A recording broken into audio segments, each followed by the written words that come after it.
Donc la ferme des Bayottes, c'est une ferme collective qui est née en 2014 avec l'association de 4 associés, donc 2 couples, Pierre et Olivia, Mathieu et moi-même. Mathieu a été installé depuis 2006 sur le site de Saint-Germain. Donc la ferme des Bayottes, c'est aussi 2 sites. Un site donc sur Saint-Germain-la-Poterie qui est plutôt tourné vers l'élevage laitier avec la salle de traite, la stabulation, tout ce qui est pâturage accessible aux vaches. Et ensuite on a le site de Pierrefitte en Beauvaisis qui lui en fait est plus tourné vers le maraîchage et un peu la partie céréales avec une partie de transformation des céréales en farine.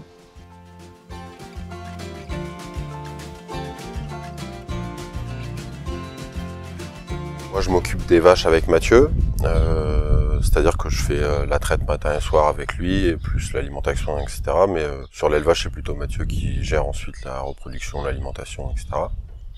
Moi, je m'occupe de la partie grande culture. Je m'occupe du nouvel atelier qui est en place depuis 1 an, donc l'atelier farine, meunerie, et puis aussi la commercialisation des lentilles que l'on fait. Sur la ferme, moi je fais du maraîchage. Aujourd'hui, le maraîchage c'est 3 hectares de maraîchage donc diversifié. Je cultive, j'avais fait le jeu de calculer ça un petit peu, environ, je pense on peut parler de quelque chose comme 150 variétés de légumes différents sur l'année. Voilà, donc 3 hectares, 3000 m² sous abri. On est 2 temps plein sur l'année, donc moi plus un salarié. Pierre-Axel. Et puis on embauche 1 voire 2 saisonniers sur la saison là depuis du coup maintenant 1 an, voire peut-être 2 ans pour nous soulager sur le travail. Et on a également 2,5 hectares de pommes de terre.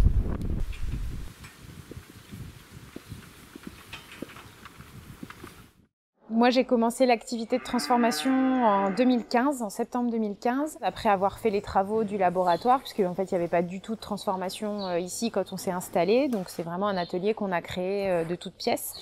Et aujourd'hui, sur le laboratoire, on produit essentiellement donc des produits frais. Donc, on met du lait en bouteille, lait cru, lait pasteurisé. On fait des yaourts avec une gamme donc de yaourts nature, yaourts aromatisés, yaourts sur lit de fruits. On fait aussi du fromage blanc, de la faisselle et plutôt fromage frais. Et on a un fromage de type lactique qui est un petit peu affiné. Voilà, mais on reste vraiment sur une gamme de produits frais.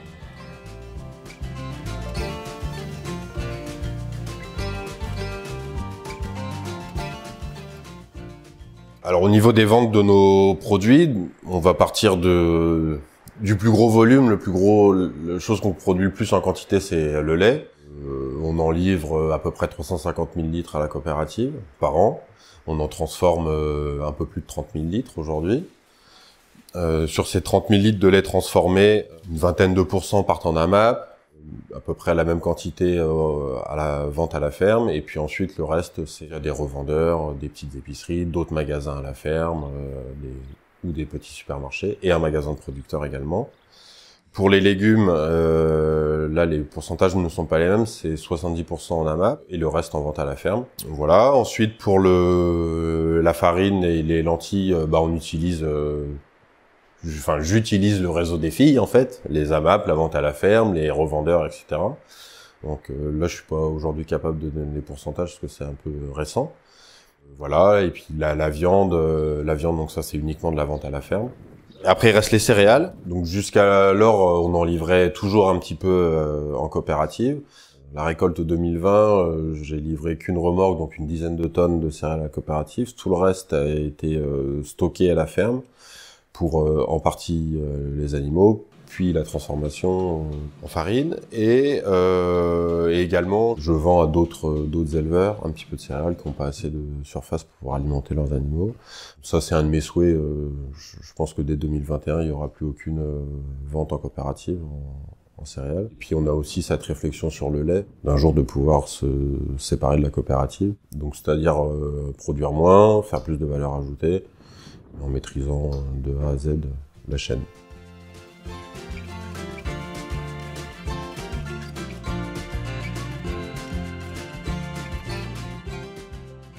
Donc aujourd'hui sur la ferme, on est 4 associés avec 2 salariés qui sont là en CDI à temps plein.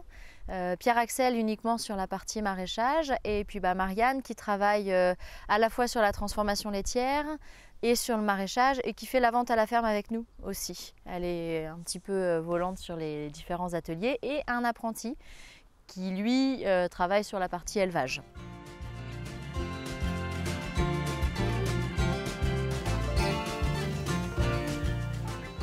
Donc moi, je me suis installé en 2006. C'était une installation polyculture élevage, donc avec une cinquantaine de vaches laitières. Au total, il y avait 70 hectares. J'ai évolué un moment avec mon père jusqu'en 2012. En 2012, il est parti à la retraite, donc je me suis retrouvé seul sur l'exploitation. Donc je me suis vite aperçu que c'était pas viable. Disons que c'était pas épanouissant sur le long terme. J'avais vraiment envie de faire évoluer le système pour qu'on puisse travailler à plusieurs et puis en même temps pouvoir faire des nouveaux projets et puis aussi partager les astreintes pour pas se trouver H24, 365 jours par an avec une activité qu'on peut pas laisser de côté de toute façon. Donc moi, quand je me suis installé, l'exploitation était déjà sous forme d'ERL. Donc au départ, j'étais avec mon père. Donc je me suis installé en reprenant les parts de ma mère, donc en 2006. À partir de 2012, j'ai repris une partie des parts de mon père, mais pas la totalité. Il avait gardé une partie. Et donc en 2014, en fait, on a gardé la même structure. C'est toujours l'ERL du Fil d'Or, sauf que mon père a cédé la totalité de ses parts à ma femme et on a fait rentrer la ferme de la tierce personne en tant que part dans l'ERL et ces parts-là ont été reprises par Pierre et Olivia. Donc en fait on est arrivé à une structure qui est toujours la même entité que l'entité de départ, sauf qu'on a fait évoluer le capital de la société et on l'a réparti à hauteur de 25% pour chaque associé. Chaque associé est détenteur d'autant de parts dans la société aujourd'hui. On a fait un prêt classique à la banque pour les reprises de parts. En fait, je suis le seul issu du milieu agricole. Pierre, Olivia et Mélanie sont hors cadre familial, donc ça veut dire que leurs parents n'étaient pas agriculteurs, pas issus du milieu agricole. Alors c'était pas un problème, mais le plus gros frein, c'était vraiment l'installation. Faire admettre aux investisseurs, donc notamment à la banque, que notre projet était quand même réfléchi et qu'il avait des chances de réussir. Ça a été ça, en fait, le plus gros défi au départ.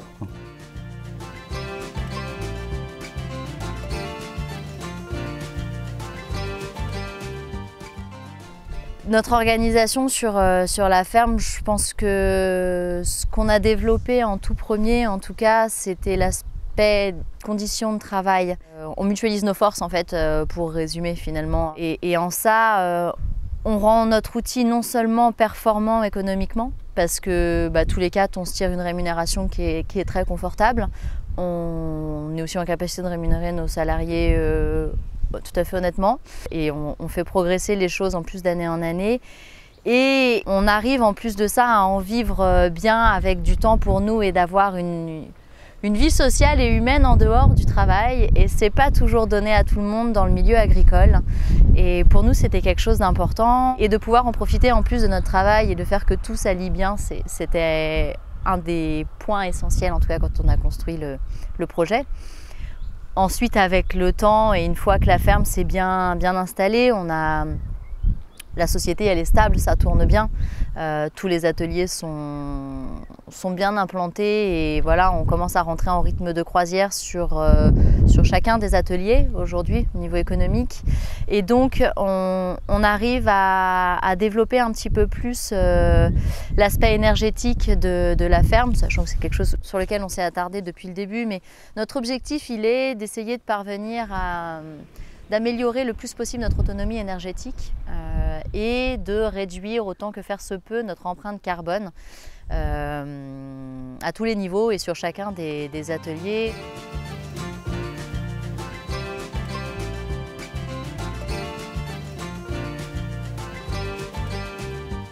est 4 associés avec 4 ateliers, chacun étant responsable de son atelier. C'était pour nous une des clés du succès de notre collectif, c'était de se dire qu'on n'allait pas se marcher sur les pieds, tout en réfléchissant à nos projets collectivement, mais que chacun soit responsable du projet qu'il est en train de mener, avec du coup chacun des compétences propres à son atelier. Ça permet à ce que chacun soit épanoui dans son quotidien, c'est-à-dire libre sur son activité, de faire ses propres choix, de gérer les choses de A à Z. Et nous, on a trouvé notre équilibre comme ça. Et je pense que c'est grâce à ça que ça a pu durer très longtemps. On n'était pas obligé de s'associer. En fait, au départ, quand la ferme s'est libérée à Pierrefitte, Pierre et Olivia auraient très bien pu reprendre la ferme de leur côté et nous, on aurait eu notre projet de notre côté. Sauf qu'au niveau de temps de travail et au niveau répartition des astreintes, c'était pas du tout la même chose. Et donc l'ambition, vraiment le but du projet, c'était vraiment de se dégager du temps et de pouvoir partager les astreintes.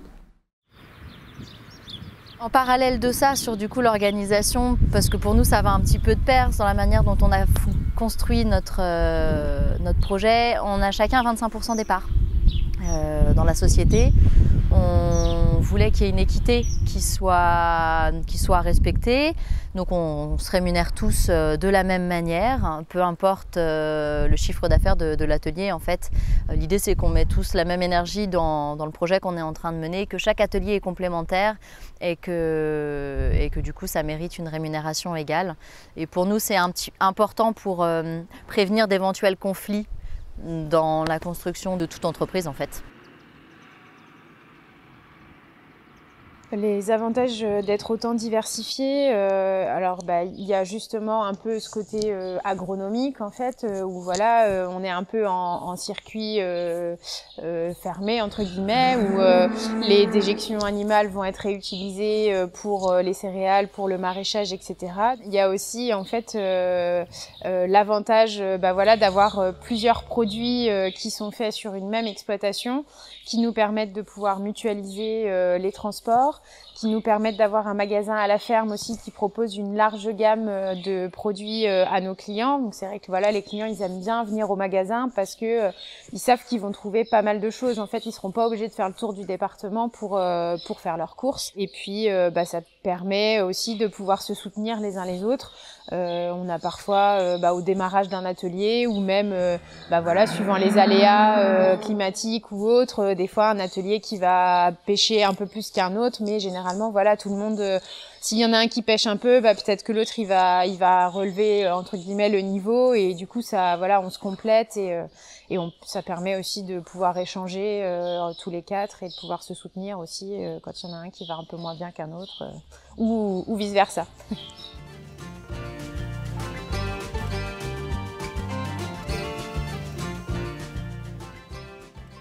Les avantages de vendre en circuit court, déjà c'est de maîtriser de A à Z, donc de la production à la vente, la filière complète. Donc économiquement, bien évidemment, c'est plus intéressant, mais aussi humainement, nous, c'est quelque chose qui nous plaît. On préfère en vendre moins, mieux, être capable de dire ce qu'on vend, comment on le fait, etc. Ça, c'est des valeurs qui sont communes à nous quatre et très importantes pour nous.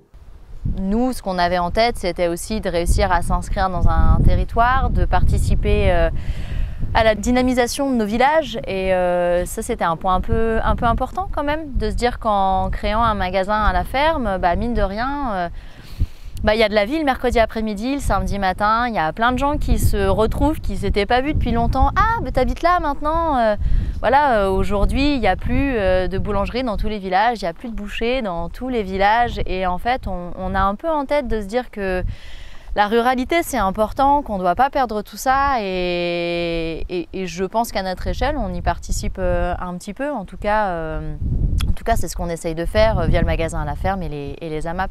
Ça recrée du lien social et ça aussi, pour nous, c'est important. Alors en maraîchage, je livre à peu près 200 familles par semaine via les AMAP. On a fait le calcul un petit peu, donc tous les ateliers de vente directe confondus.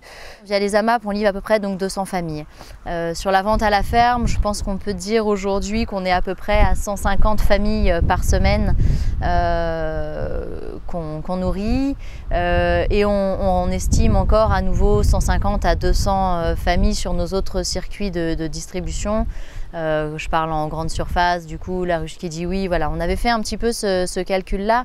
Donc aujourd'hui, chaque semaine, que ce soit pour produits laitiers, viande, céréales et légumes, on touche environ 500 à 600 familles selon les périodes de l'année, sur une ferme qui représente 4 associés, un peu moins de 200 hectares. Je pense que c'est pas négligeable. C'est un modèle qui pourrait se développer et vraiment on aimerait nous voir autour de nous d'autres modèles un petit peu collectifs et diversifiés de ce genre se développer. Les gens quand ils viennent à la ferme, mine de rien, ils trouvent en local et en bio, fermier, artisanal chez nous des produits laitiers, de la viande, de la farine, des lentilles, voilà, des coulis de tomates par exemple, des légumes et c'est déjà dans la part des courses pour se nourrir, il me semble que c'est déjà pas mal, on a déjà de quoi faire. Et là en plus je ne tiens pas compte de toute la partie qu'on livre, donc le lait qui est vendu à la COP, donc qui est la plus grosse partie du lait, plus toutes les vaches de réforme qui sont vendues via Unebio. Voilà, je ne tiens pas compte de ça. Notre modèle aujourd'hui donc fait vivre 6 personnes, 2 couples plus 2 salariés. Je pense qu'on peut faire encore mieux. Avec le temps, on pourrait développer déjà les activités qui sont en place et on pourrait aussi en créer de nouvelles. Avec la surface qu'on a, etc., je pense qu'on pourrait même vivre à 10, 15 de notre surface sans aucun problème.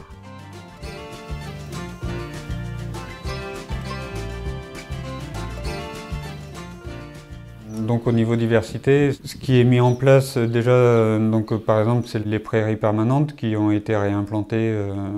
Donc par exemple, autour du corps de ferme sur Saint-Germain où se situent les vaches laitières, il y a 70 hectares d'herbes donc qui sont aujourd'hui en prairies permanentes. Ce parcellaire-là était auparavant cultivé en culture annuelle, donc il y a forcément une action au niveau de la faune et de la flore intéressante à ce niveau-là. On a recréé des mares sur ce même parcellaire.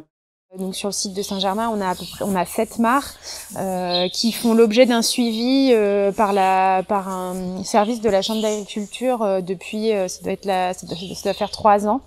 Voilà, donc ils avaient fait un recensement faunistique et floristique. On en a une notamment qui semble plus intéressante que les autres au niveau de la population, notamment de tritons, où ils ont recensé deux espèces de tritons différentes. Le but de ce suivi, c'est aussi de nous proposer un peu un plan de gestion. Après, il faut avoir le temps de le faire, mais voilà, c'est des choses, par exemple, sur lesquelles, oui, on pourrait travailler pour encore améliorer les choses.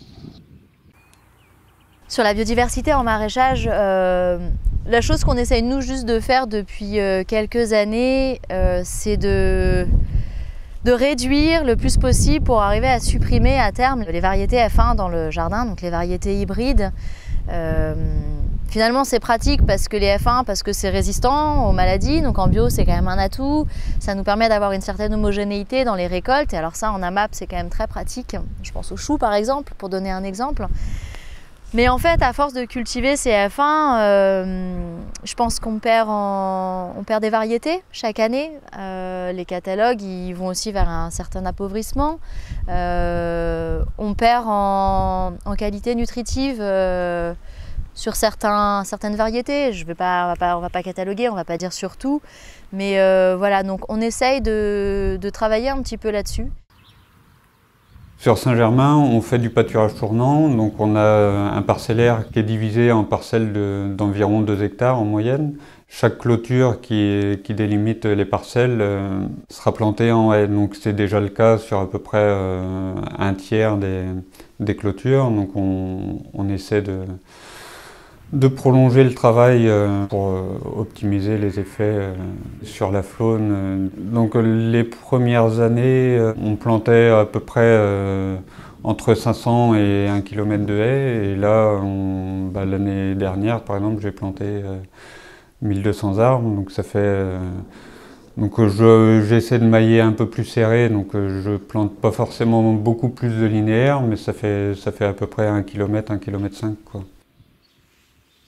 Grâce à certaines haies qui sont conduites en tétard, on favorise aussi certaines espèces, notamment on a des chouettes chevêches qui nichent ici, donc qui est une espèce quand même qui est un peu menacée aujourd'hui. Moi, sur la partie grande culture, j'essaye d'augmenter la biodiversité par la diversité de mes cultures. Aujourd'hui, on fait 50 hectares de grande culture à peu près, plus 15 hectares de luzerne. J'ai 12 cultures différentes, donc aucune grande surface de chaque culture, bien évidemment. Donc on fait un petit peu de pommes de terre, on fait du grand épaule, du petit épaule, du blé ancien, un petit peu d'avoine, un peu d'orge, un peu de lentilles, enfin voilà. L'idée c'est de faire une multitude de choses, déjà pour la pression des adventices, des maladies, bon, ça c'est des choses connues. Et puis ensuite, j'essaye d'associer des cultures pour moins travailler le sol, c'est-à-dire je sème une culture d'hiver au mois d'octobre, au mois de mars je sème du trèfle dedans, et jusqu'à la prochaine implantation qui sera au printemps d'après, donc il peut se passer plus de 12 mois où je touche pas mon sol après avoir semé mon trèfle au mois de février. Je relabourerai cette parcelle en février d'après pour ressemer une culture tout de suite. Grâce à cette technique, je pense qu'on arrive à maîtriser pas mal de choses. Une structure de sol qui est bien conservée. Et une chose toute bête, on voit du gibier tout l'hiver dans nos parcelles qui ont des couverts importants et qu'on détruit pas en fait. On laisse la nature le détruire ou les trèfles qui restent persistants. Mais donc ça, on les laboure. Mais voilà, c'est les choses... Aujourd'hui que je fais, il y a encore plein de pistes d'évolution. J'aimerais pouvoir planter des haies beaucoup dans les zones de grande culture, mais on n'est pas propriétaire des parcelles. Il y a beaucoup d'échanges, etc. de terres, donc c'est compliqué d'implanter malheureusement des haies dans la partie grande culture. Après, je pense que les autres volets qu'on pourrait améliorer, c'est au niveau travail du sol. Je pense qu'il faudrait qu'on arrive à... Alors on laboure pas toutes nos parcelles cultivées tous les ans. Néanmoins, pour les cultures de céréales, pour l'instant, on n'arrive pas à se passer du travail du sol. Et donc voilà, c'est sur ces aspects-là je pense qu'on a le plus gros travail à faire encore.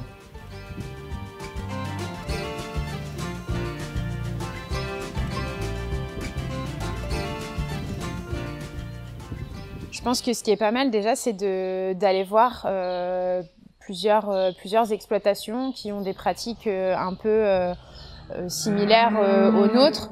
Après, en fait, tous les endroits sont différents et donc c'est toujours difficile de... voilà, nous, ici, on fait telle ou telle chose. Après, c'est jamais évident de dire il faut faire comme ci ou il faut faire comme ça parce que suivant le contexte... financier de l'exploitation, suivant le contexte environnemental, suivant tout un tas de paramètres, du coup on peut pas forcément reproduire à l'identique ce que nous on fait ici, mais d'aller voir d'autres exploitations c'est toujours très enrichissant. Et du coup, on prend des idées et avec toutes ces idées-là, on peut aussi construire du coup quelque chose chez soi. Le but après, en tout cas nous, notre vision, c'est vraiment d'essayer d'avoir une vision le plus globale possible pour prendre en compte justement toute cette gestion de la biodiversité, un système le plus autonome possible, et puis quand même quelque chose qui soit rentable parce que c'est quand même important et ça il faut pas le perdre de vue non plus. On peut pas juste se dire on va faire de l'agroécologie ou de l'agriculture bio parce que c'est génial et que il faut quand même que ce soit viable à terme quoi.